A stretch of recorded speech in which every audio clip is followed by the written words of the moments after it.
ESPN College Football presented by Kay Jewelers brings us to Atlanta. This is the ACC on ESPN as rivalry weekend continues in college football here at Bobby Dodd Stadium, historic Grant Field. It's Georgia and Georgia Tech. All right, Quinn, thanks very much. That is Quinn Kesnick. I'm Bob Wischusen here with Rod Gilmore, set for another rivalry game. What a great weekend of college football. We just wrap up about as good an Ohio State-Michigan game as you will ever hope to see. And these are two teams that seem to share a genuine dislike for one another. Well, that's what you get in rivalry games, rivalry weekend, and Georgia Tech wants to make this a rivalry. It hasn't been one lately, and they understand that in order for it to be a really good rivalry, they have to win. So they're pretty focused today. Tech won the toss, and they opted to take the football to start. So it'll be Marshall Morgan to send it deep for the Dogs. Jamia Thomas from a yard deep. Out to the 24-yard line. So now we get a chance to watch Vad Lee run arguably as annoying an offense as there is to try and defend in college football. And I say that with all due respect to Paul Johnson, because this quarterback, this group of backs, every time you talk to defensive minds about how they defend this system, they just seem to be angry that they have to. Well, you know, Georgia spent their bye week focusing on this, actually dealing with the cut blocking and the like they're going to face today. Dropping back to throw is Lee. Wants the home run ball. Drops it right in stride to Darren Waller. Down to the 6-yard line. First and goal, Tech. Coming into today, only Georgia Tech and Duke were 100%, and this is touchdowns in goal-to-go opportunities. 28 times they've had it first and goal inside the 10, and 28 times this offense has scored a touchdown. Every defensive coach will tell you they hate this offense down in this area because they have more numbers than you do, because they don't block everybody, they option you. Godhigh goes in motion. Lee on a keeper. Make it 29 for 29. Touchdown, Georgia Tech.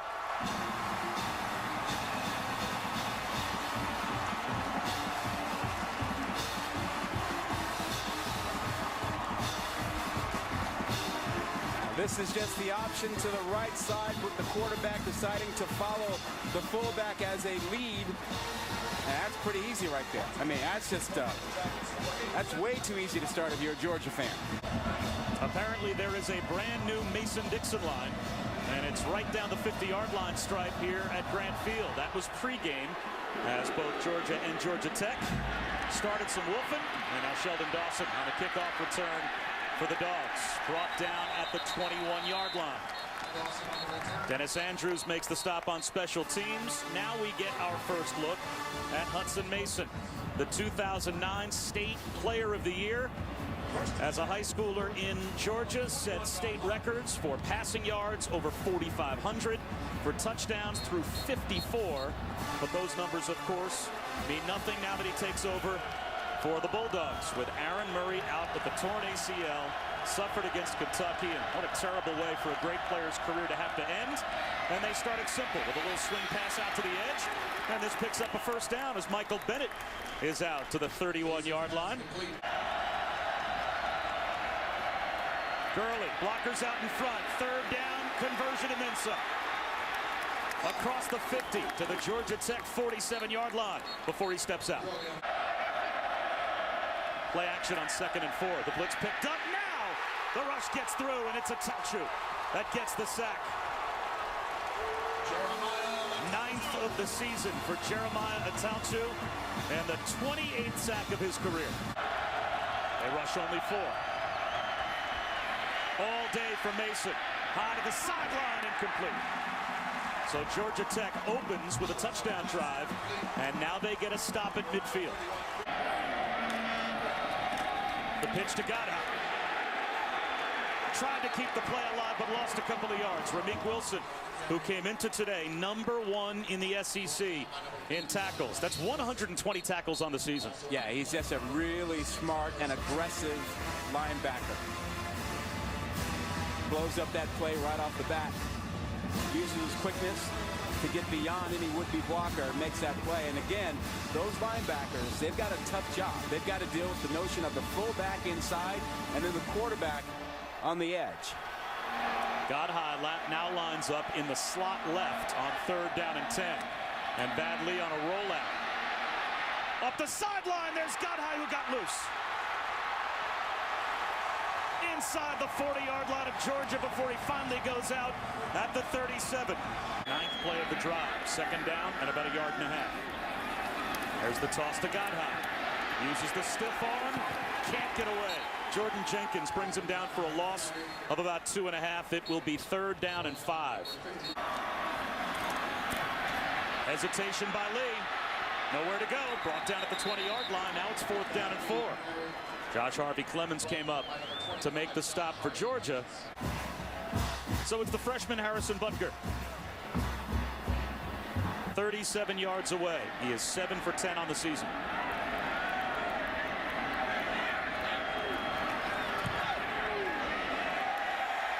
Knocks it through. And it's a 2-possession lead for Georgia Tech. They couldn't have scripted a much better start for the Ramblin' Wreck in a series where they have lost 11 of the last 12 head-to-head meetings. Their offense puts 10 on the board with 3:33 to go in the first. 3rd down and long. It looked like he wanted to set the screen up, and instead he throws an interception off his back foot. Jamia Thomas gets his 9th career interception. And with a 10-point lead, it's plus territory now for Georgia Tech. Wow, we talked about the star players for Georgia Tech having to play well. Keep in mind, when you play an option team, you want to get ahead of them and really put the pressure on them and take them out of their option game. That's not happening here. Georgia's going to get more comfortable if they get a score here and go up by 2, 3 possessions. It's a problem. Badley looking end zone. Touchdown, DeAndre Smelter.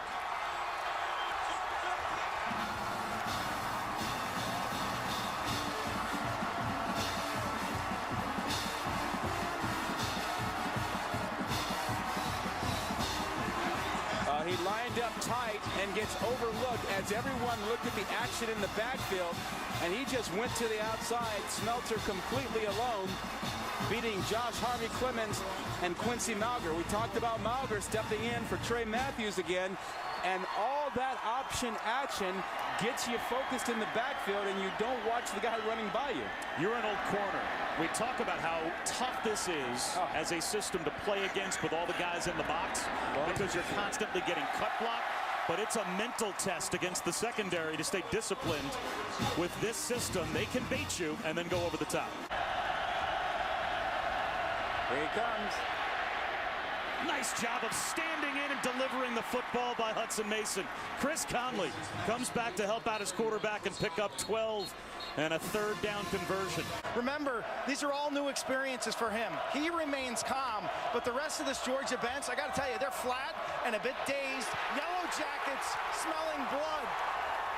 And now Adam Gotsis adds with a sack.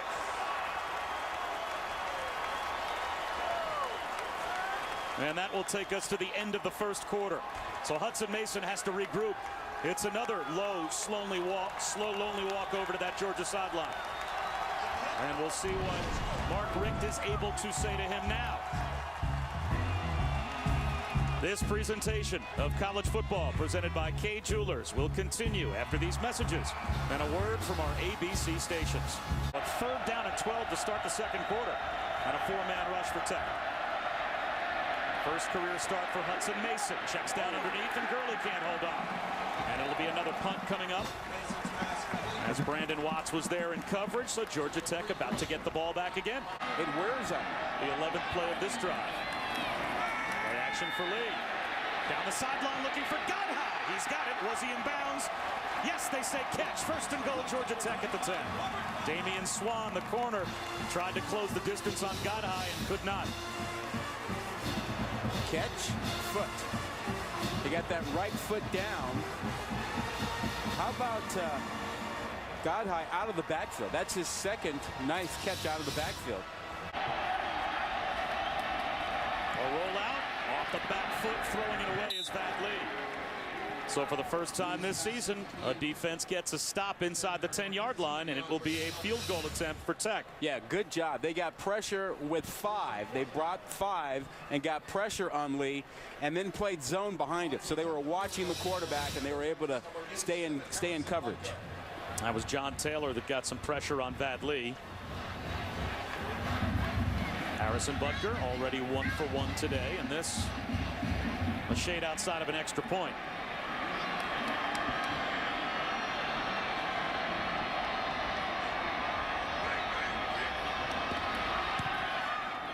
And the efficiency of the Georgia Tech offense continues. They're up 20-0. A 15-play, 8-minute scoring drive. And Georgia Tech has dominated so far.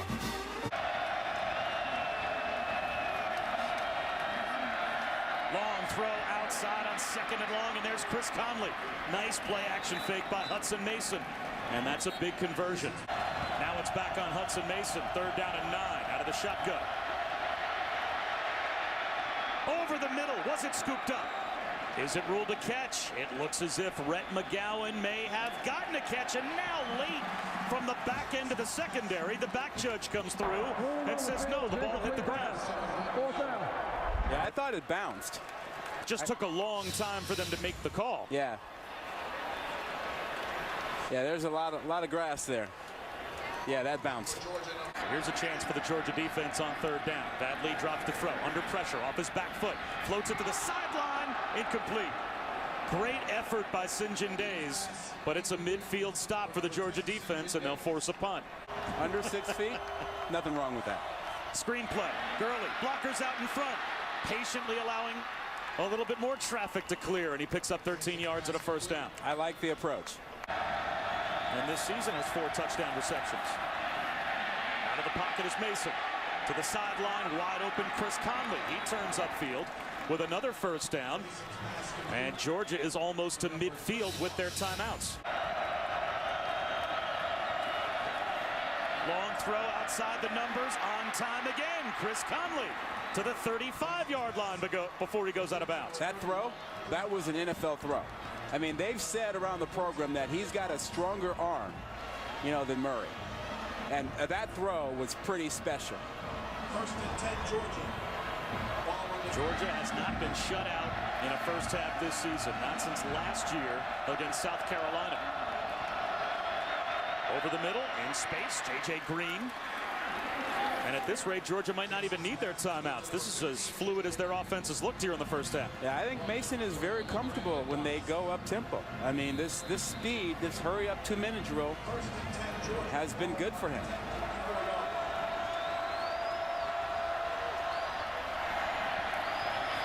Mason well protected again. Sees the pressure and gets to the sideline. Inside the 10-yard line before he goes out of bounds. 1st and goal, Georgia inside the 9. Yeah. We'll see if we can get Uga to make an appearance before halftime. If Georgia can get on the board. And they've got Gurley back in the game to the left of Hudson Mason after the timeout. Mason dumps it off to Gurley. Reaching for the pylon, he goes airborne. Touchdown! What a play by Todd Gurley.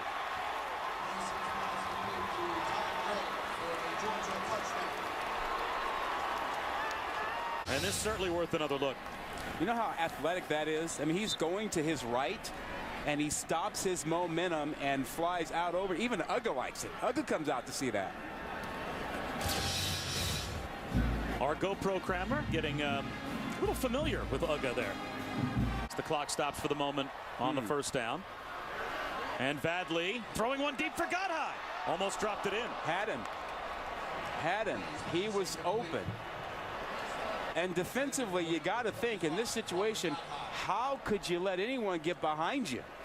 Not sure if Vadli can reach the end zone from here, but if he can, the height advantage goes to his receivers. You've got Darren Waller at 6'5", DeAndre Smelter at 6'3". To the top of your screen is Michael Summers. He's 6'1". And Lee buys some time. And this one might get pretty close to the end zone inside the 10-yard line, tipped around and intercepted before halftime. So that's how the first half will end as Mauger gets the pick and then gets his helmet taken off and has a stare for DeAndre Smelter. Georgia Tech dominates the first half up until the last 2 minutes, and then Georgia gets a touchdown, and they'll have the ball to start the third quarter. And we'll see how much that momentum has swung. That touchdown before half for Georgia was huge. Makes it a 2-possession game. They've got some momentum. Changes everything for them. So we'll see if Georgia can turn this in the second half. As our halftime score, Georgia Tech on top of the Bulldogs 20-7. Now let's head to the studio. It's the Capital One halftime report. Second down and 10. Long throw to the sideline, and all's well that ends well for Georgia. As Rantavius Wooten makes his first reception, a gain of 16. Mason wants the slant, and he's on time again to Wooten. Very close to a first down. That's the matchup he's liked.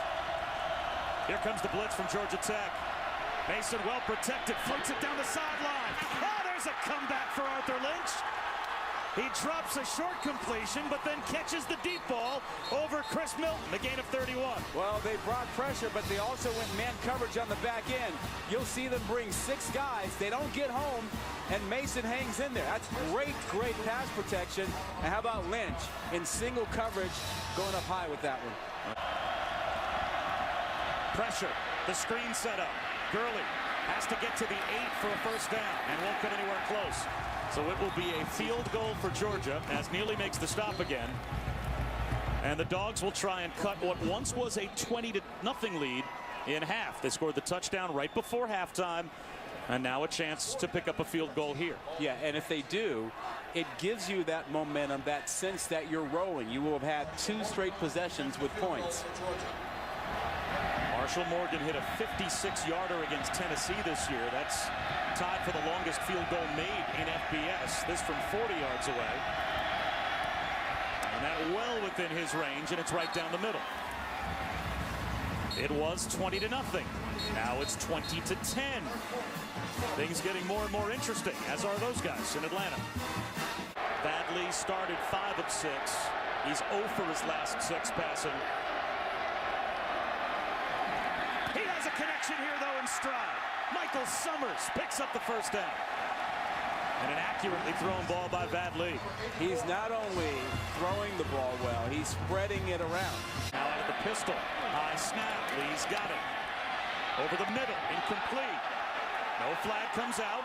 Got high the intended receiver. Ramik Wilson there in coverage.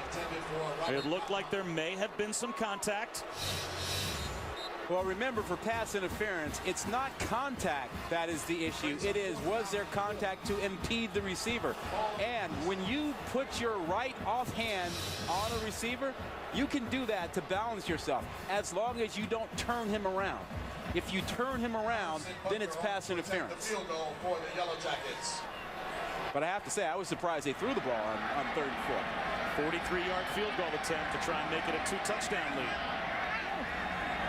Harrison Butker has made 2 already today. And this one is outside the uprights. So Georgia Tech fails to score. And the Dogs with more momentum as they dodge a scoring bullet. Butker is now 2 for 3. And Georgia will have the football back down wide on 2nd and 10. And a 4-man rush. Well protected again is Hudson Mason. He goes downfield. Sliding grab made. Chris Conley's got it at the 41 of Georgia Tech. How about that throw? And how about that protection? That was a long, slow developing route. 1st and 10. And that ball was put on the money. Long throw to the sideline. There it is again to Chris Conley.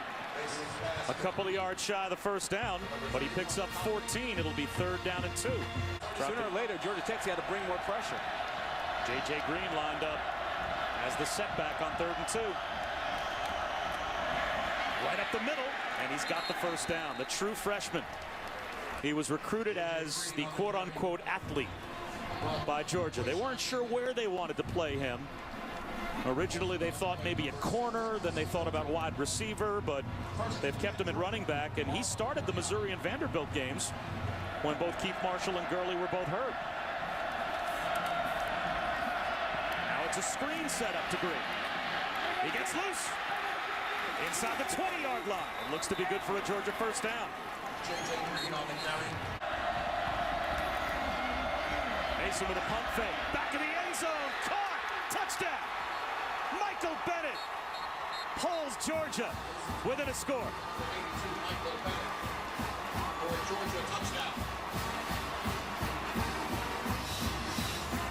Here he is in the slot.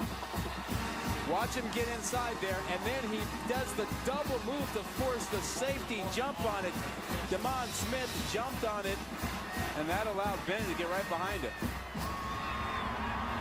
7 plays, 74 yards, and what a comeback by Georgia. 20 to start the game for Georgia Tech. Now it's 17 unanswered for the Dogs, and we've got a game.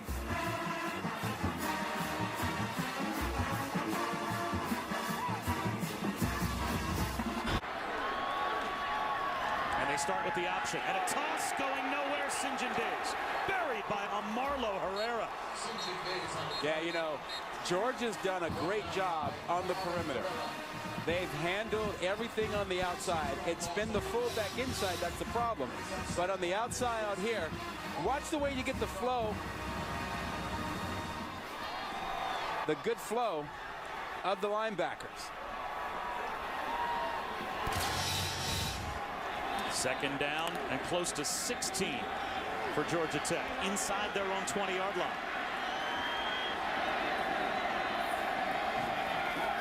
Forces Vadley to throw. Finds Godhigh. Close to a first down.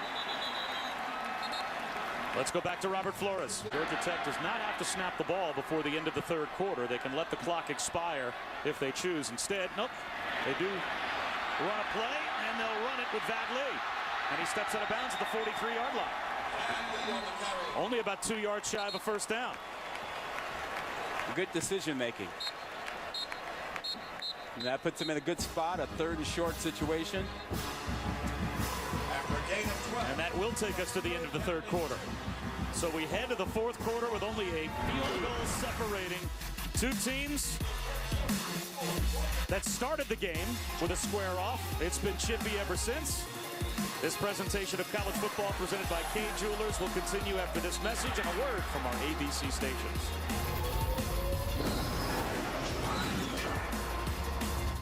Ninth play of this drive for Georgia Tech. A toss sweep to Godhigh.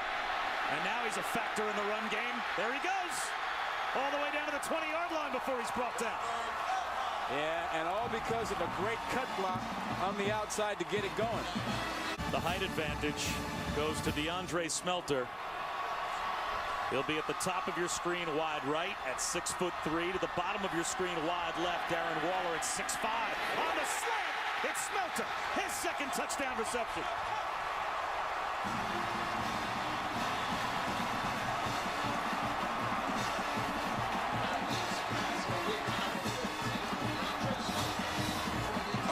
Watch how easily he gets inside. When you're the corner like that and you've got open space, you have to take away the inside. Dawson didn't do that. He basically gave him an open gate to go inside, and Smelter said, really? I'll take it. Nice and easy. But you've got to get up in front of the guy and get your hands on him and keep him from getting inside.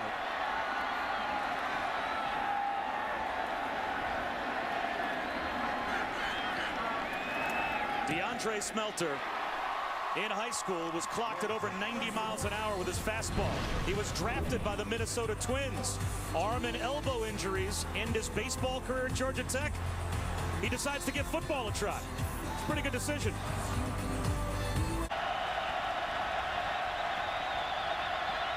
Mason scans the field. Patiently throws it behind his intended receiver, though, and unable to make the catch was Bennett. Yeah, he pulled the string a bit on that throw. Not a well-thrown ball, but you have to come up with some of these. You know, that's tough, but he would tell you, Bennett would tell you, I got to make that catch. But still, with all that time and guy wide open. And speaking of all that time, 9:31 to go in a two-possession game. Is this a little early for this call? You always want to extend the game. You lose if you don't convert this. There's the conversion. Bennett this time holds on. It's a fourth down conversion for the Bulldogs to midfield. Think about that. If you don't make that, you lose the game. And most coaches won't do it then because you don't extend the game.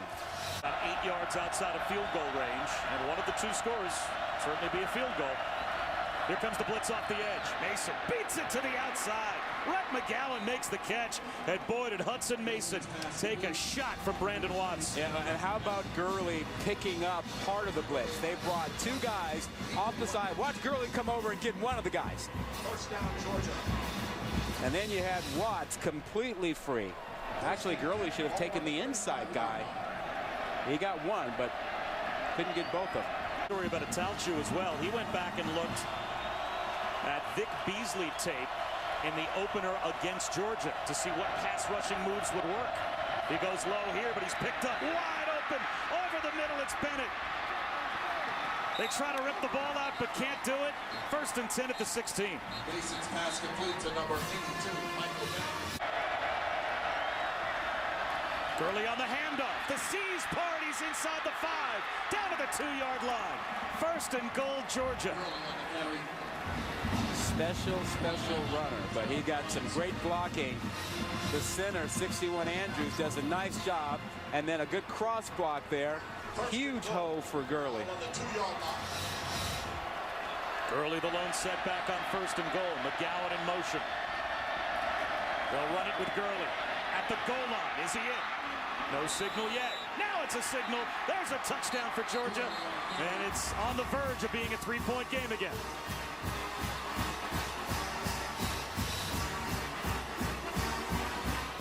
Did he break the play? He extended that football. Looks good to me. See how the Georgia defensive staff defends Georgia Tech now. Do they sell out to stop the run? Lee several times today has gone over the top with success. Yeah. And they've thrown on 2nd down much more tonight than they probably ever have all season.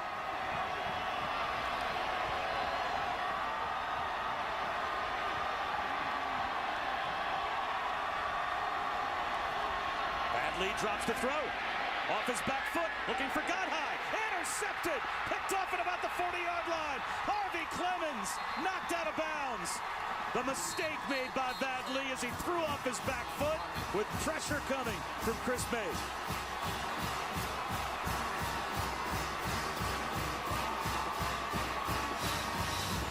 Well, you'll see the pressure coming right up the middle and to his right. And this is just ill-advised. Nothing but red shirts surrounding Godhigh, and he has nothing on the throw. Look at that coverage out there. Nothing good can happen. Harvey Clemens right there to take it. 1st and 10, Georgia at the 25. And off to Gurley. He gets loose. Dragging tacklers inside the 15 to about the 13-yard line. Jamia Thomas went for a ride. Alice Lee, the left guard. Hurry up again, play action, the pressure comes. It was a wide open walk-in touchdown for Arthur Lynch, if not for Jeremiah Atalchu to get right into the face of Hudson Mason and get the sack. The tight end could not have been more wide open. Yeah, Atalchu hasn't had a sack since the 1st quarter, and he just blows right by the potential block by Gurley. Too quick, makes the play, and now a huge 3rd down. 4-man rush. Mason over the middle. Incomplete. Great job in the red zone by the Georgia Tech defense to hold to only a field goal attempt after the turnover. Well, they like Bennett in the slot. He's matched up against Thomas. Thomas does a good job of battling him and throws off the timing. So now Georgia will send their sophomore place kicker Marshall Morgan out to try to tie the game with 4:22 to go from only 32 yards out.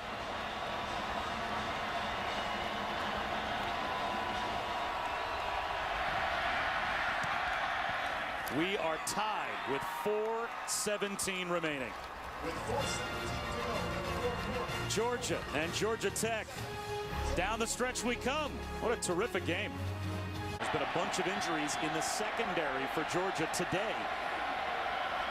A toss to Godha. He's got some blockers. Stays in bounds. And has a first down out close to the 35-yard line with Sheldon Dawson on the sideline. Is the field goal line where they feel comfortable getting Harrison Butker too. Toss to Godha. Finds a lane. Godha across the 50. He's got a first down to the 43-yard line of Georgia. And that stops the clock, at least for the moment, with 2:26 to go. You see, that's not option football. I mean, that's just a toss sweep.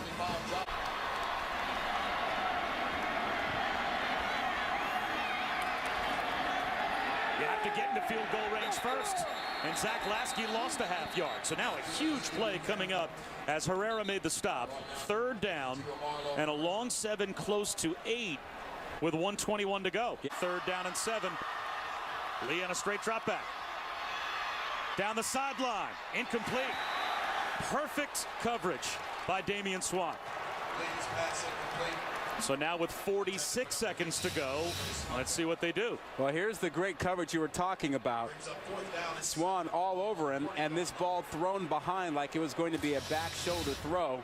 And it's not even close. No question here. You've got to punt the football. I mean, if you go for it on 4th down here and you don't get it, you set up Georgia with a short field, and all they need is a field goal to win it. Mason takes a knee, and we will go to overtime. As now Georgia Tech can't stop the clock. And as evenly as this game has been played on both sides, why not play on?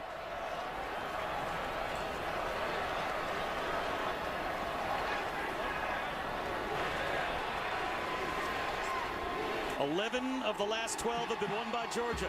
But we go to overtime after we continue. This message and a word from our ABC stations. 2nd and 10. Another trick play, an end around. Corey Dennis tries to turn the corner. Check that Smelter. He's inside the 15. He's got a first down. Down to about the 13-yard line. Yeah, great running by Smelter. Lee changing the play maybe at the line. Got high in motion. Badley will try it again at the goal line. He's in. Yellow Jacket touchdown.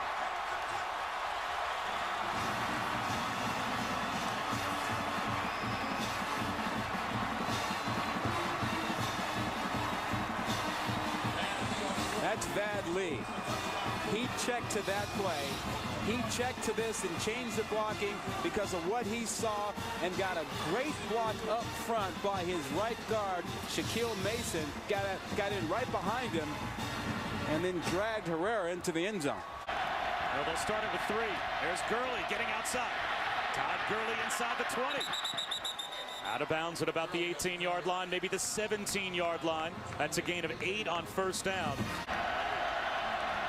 Bennett in motion. On the ground with Gurley again. Right up the middle. He's got a first down and more. 1st and goal for the Dogs at the 7.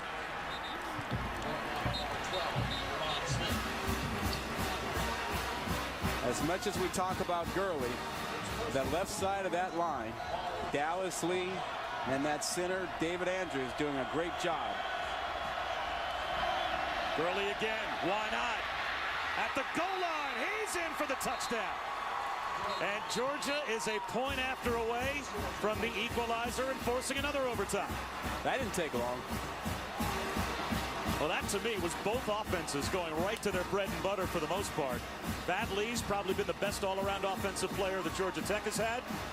And Todd Gurley's probably the best all-around football player in the game. Yeah, just dueling. And I think Gurley's been spectacular in the second half. And the overtime. To complete the point. And they do.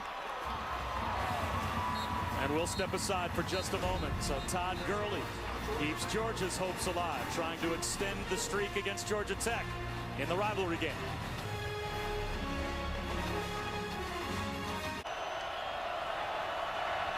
So now overtime number 2 begins with Georgia with the football. And they'll keep it on the ground with Gurley. Busts it up the middle. Back-to-back touchdowns for Gurley.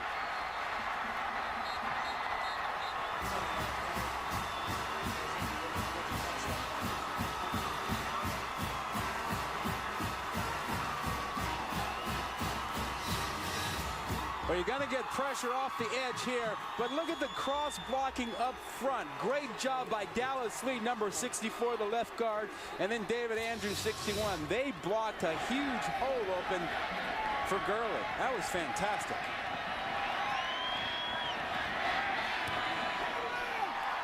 Can Georgia Tech answer?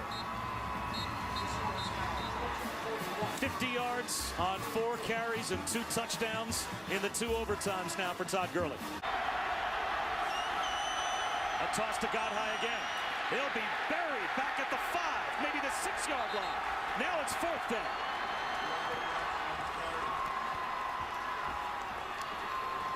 Leonard Floyd, Josh Harvey Clemens combine on the stop for the Georgia defense. And talk about support from the corner.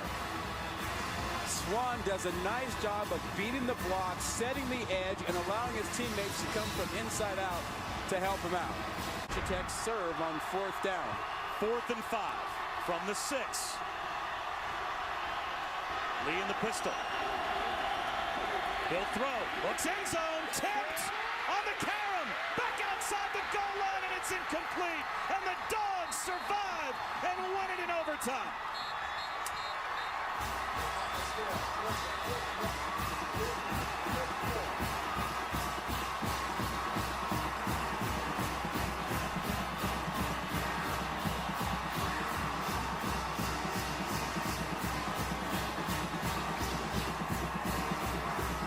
What a game and what a comeback by Georgia. Agony for Georgia Tech. Well, this was a shot. He had something there, but what a great job. It looked like it was Wilson who got his hands on it and knocked it up in the air. And that destroyed the play for Georgia Tech because Wilson made a great play to get his hands on it. What a terrific game, and a game both teams can be proud of. Maximum effort, but Georgia wins it in overtime. Coming up, ESPN Rivalry Series presented by GoPro continuing. UCLA and USC for the victory bell. For Rod Gilmore and Quid Kesnick, I'm Bob Wischusen. So long from Atlanta.